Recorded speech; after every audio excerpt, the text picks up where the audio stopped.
Alô você! Estamos de volta para o nosso curso de Penal 3, estamos falando de crimes contra a vida, falamos do induzimento, instigação e auxílio ao suicídio.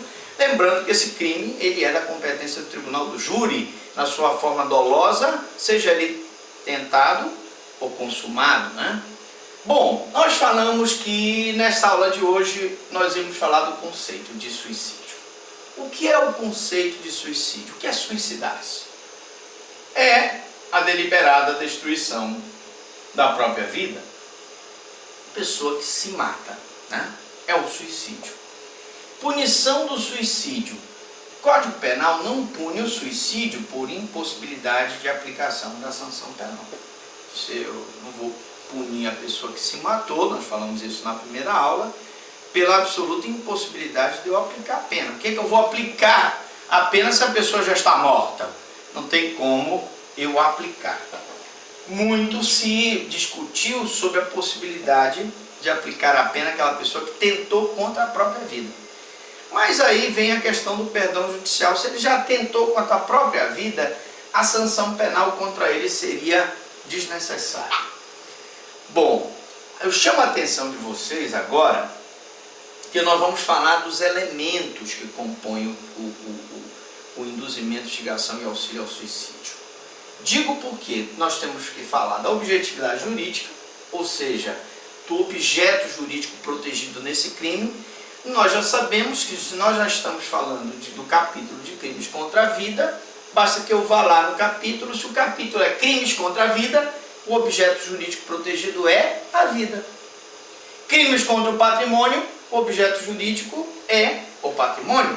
Crimes contra a administração pública, o objeto jurídico é a administração pública. Crimes contra a honra, o objeto jurídico é a honra. Então, um macete fácil, tranquilo, para você entender o que é objetividade jurídica, que é o bem jurídico protegido pelo Estado. Nesse caso aqui, é a preservação da vida humana.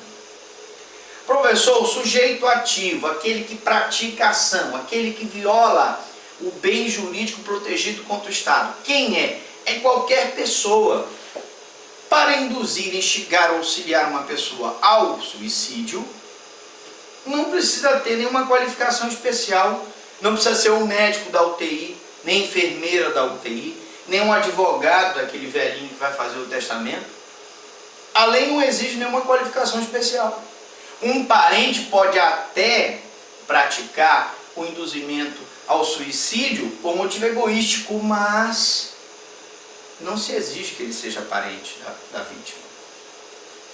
O sujeito passivo é qualquer pessoa, desde que tenha discernimento, porque nós já vimos que no induzimento ao suicídio contra menor de 18 anos ou contra a pessoa que por qualquer motivo não tenha discernimento, que está recebendo uma droga, eu tenho então um crime de induzimento, instigação e auxílio ao suicídio. Se a pessoa não tiver discernimento, eu tenho o crime de homicídio.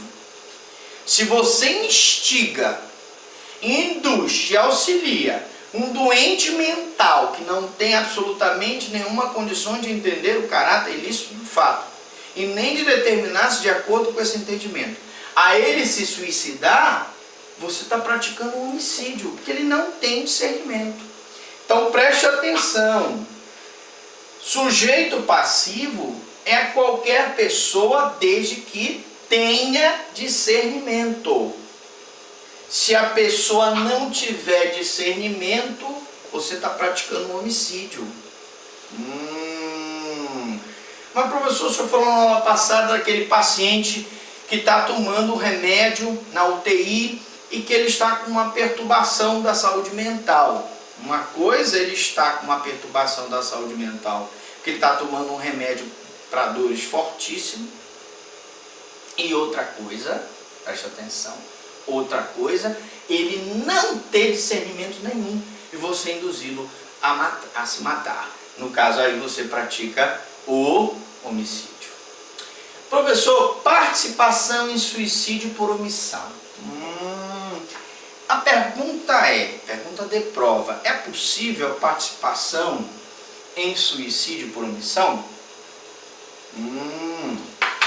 A resposta é possível, desde que o agente tenha o dever jurídico de impedir o resultado. Então preste atenção, participação em suicídio por omissão, tá? O médico e a enfermeira têm obrigação de impedir o resultado da morte, confere? Existe um contrato de prestação de serviço em que aquele médico e aquela enfermeira se comprometem a zelar pela vida do paciente. Se o médico não dá mais um antibiótico, se a enfermeira deixa de administrar aqueles medicamentos necessários a manter a vida do paciente, ou deixa de fornecer ao paciente aquela máquina ligada para manter a respiração do paciente, para manter os batimentos cardíacos, eu estou diante de uma participação em suicídio por omissão.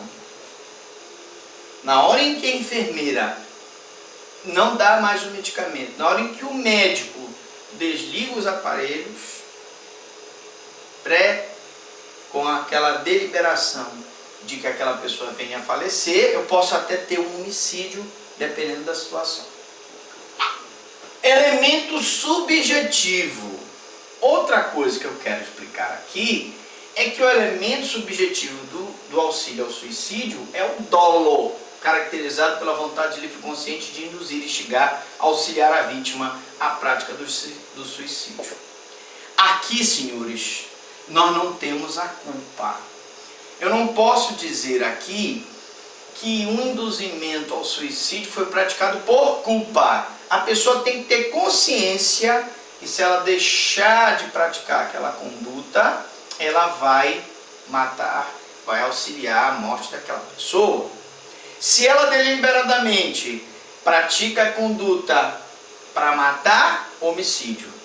Se ela apenas auxilia, induz ou instiga aquela pessoa a se suicidar, auxílio ao suicídio. Mas a conduta desta modalidade criminosa tem que ser praticada com dolo, com consciência do fato e vontade de produzir o resultado. Não existe auxílio ao suicídio culposo. Eu dei a arma para ele negligentemente, pensando que ele ia praticar tiro ao alvo, e ele se matou. Não sabia. Nesse caso, eu não posso acusar a pessoa de auxílio ao suicídio, porque ele não tinha consciência de que a arma ia ser usada para a pessoa se matar. Então, professor, é preciso que a pessoa tenha consciência de que a arma tem que ser usada para matar a vítima? Sim. Se ele não tiver essa consciência, nós não teremos o auxílio ao suicídio. Participação culposa em suicídio. Não há forma culposa no crime de participação em suicídio. Eu acabei de dizer. Se a enfermeira ou o médico culposamente auxiliam o suicídio, eles estão isentos de pena, porque eu não posso responsabilizar a enfermeira e o médico por uma conduta que não pode ser punida neste crime aqui. Professor, eu poderia punir a enfermeira e o médico por homicídio culposo? Posso, mas eu não posso punir a enfermeira e o médico por induzimento, instigação e auxílio ao suicídio culposo, que não existe. Se a vítima tenta suicidar-se e falece, pune-se o partícipe com reclusão de 2 a 6 anos. Se nós já vimos, se no induzimento, instigação e auxílio ao suicídio a vítima morre, a pena é de 3 a 6 anos, né? É de 2 a 6 anos. Logo, a pessoa então vai ser punida. Na próxima aula, nós vamos continuar com as elementares do crime de instigação e auxílio ao suicídio, falando de consumação, vamos falar de tentativa, vamos falar de ação penal, vamos falar de crimes da competência do Tribunal do Júri, mas eu volto daqui a pouco. Você toma um café, eu também tomo uma aguinha. A gente volta daqui a pouco, depois dos comerciais.